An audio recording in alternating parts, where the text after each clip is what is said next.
Assalamualaikum warahmatullahi wabarakatuh. Terima kasih buat kesempatan yang diberikan. Kami dari kelompok 5 ingin mempresentasikan hasil diskusi kami. Sebelumnya kami perkenalkan diri dulu. Nama saya Melinton Sinaga, rekan saya Mario Adahari, dan saya Yuka Yoga. Oke, sekarang kita langsung ke presentasinya aja. Pengertian pusat biaya.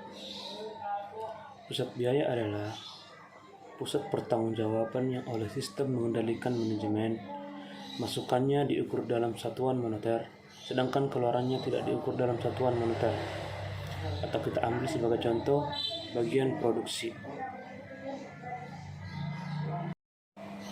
Kita lanjut. Pembagian pusat biaya. Ditinjau dari sudut pengendalian, biaya ada dua, yaitu biaya teknis dan biaya kebijakan. Yang pertama, biaya teknis. Biaya teknis adalah pusat biaya yang sebagian besar biayanya dapat ditentukan dengan pasti karena biaya tersebut berhubungan erat dengan volume kegiatan pusat biaya tersebut.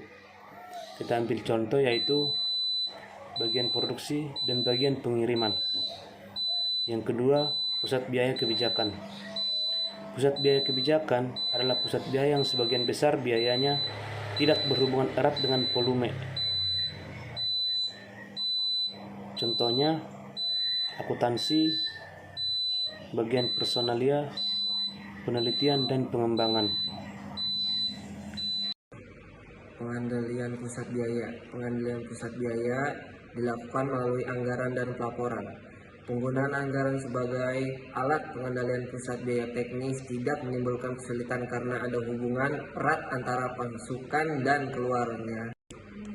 Perbedaan karakteristik pusat biaya kebijakan dengan pusat biaya teknik. 1. Penyusutan anggaran. 2. Tipe pengendalian yang digunakan. 3. Pengukuran prestasi manajernya. 4. Pemilihan manajer. 5. Pemeliharaan iklim organisasi. 6. Penentuan profesi biaya teknik. Penyusutan anggaran. Penyusutan anggaran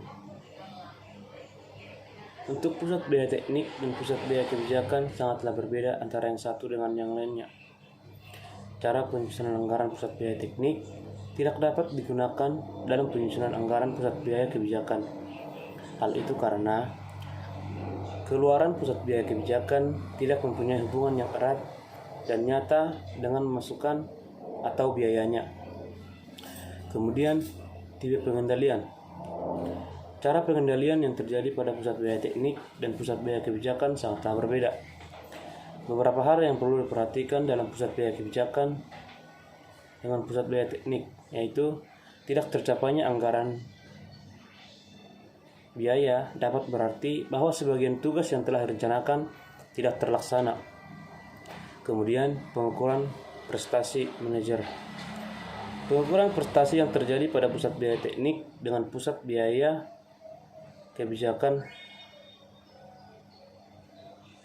berbeda, yaitu pusat biaya teknik. Laporan prestasi digunakan untuk menilai efisiensi, sedangkan pusat biaya kebijakan laporan prestasi tidak digunakan untuk menilai efisiensi. Kemudian, anggaran digunakan sebagai tolak ukur penilaian, sedangkan pusat biaya kebijakan, anggaran merupakan kesanggupan untuk melaksanakan tugas dan biaya yang ditetapkan dalam anggaran tersebut. Kemudian, pemilihan manajer.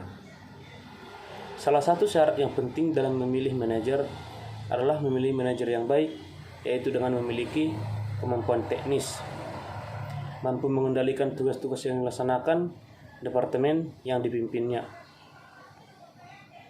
Kemudian, pemeliharaan iklim organisasi dan perusahaan. Manajer perlu menciptakan iklim perusahaan yang baik dan sehat. Beberapa indikator adanya iklim yang baik dan sehat dalam suatu perusahaan adalah adanya pengakuan atau penghargaan terhadap semua tugas yang dilaksanakan oleh para pelaksana, adanya perhatian terhadap pelaksana dalam melaksanakan tugas sehingga biaya yang terjadi tidak melampaui anggaran yang ditetapkan. Kemudian, penentuan proporsi biaya teknik. Perlu disadari bahwa tidak seluruh biaya yang terjadi dalam pusat biaya kebijakan merupakan biaya kebijakan. Sekalipun dalam jumlah yang relatif kecil, biaya dalam pusat biaya kebijakan mungkin merupakan biaya teknik. Jenis pusat biaya dan kebijakan. Pada umumnya, pusat biaya kebijakan dalam suatu perusahaan ada 3 macam, yaitu 1. Pusat administrasi dan umum, 2. Pusat penelitian dan pengembangan, 3. Pusat pemasaran. Pusat administrasi dan umum. Pusat administrasi dan umum merupakan pusat-pusat pertanggungjawaban yang berfungsi sebagai penentu strategi dan kebijakan, perencanaan, pengarahan, dan pengambilan kegiatan organisasi atau perusahaan. 2. Pusat penelitian dan pengembangan. Kegiatan penelitian dan pengembangan pada dasarnya dapat dikelompokkan menjadi beberapa jenis, yaitu 1. Penelitian dasar, 2. Penelitian terapan, 3. Pengembangan, 4. Pilot dan testing, 5. Manufacturing, tooling and debugging, 6. Tes pemasaran. 3. Pusat pemasaran. Pusat pemasaran merupakan pusat pendapatan dan pusat biaya. Sebagai pusat pendapatan, maka prestasi diukur dengan membandingkan antara pendapatan yang sesungguhnya dengan pendapatan pusat anggaran. Sebagai pusat biaya, maka pusat pemasaran merupakan pusat biaya kebijakan yang memiliki karakteristik yang berbeda dengan pusat biaya kebijakan lainnya. Dari pemaparan di atas, dapat kita simpulkan, setiap jenis pusat pertanggungjawaban membutuhkan data mengenai belanja atau pengeluaran yang telah dilakukan dan output yang dihasilkan selama masa penganggaran.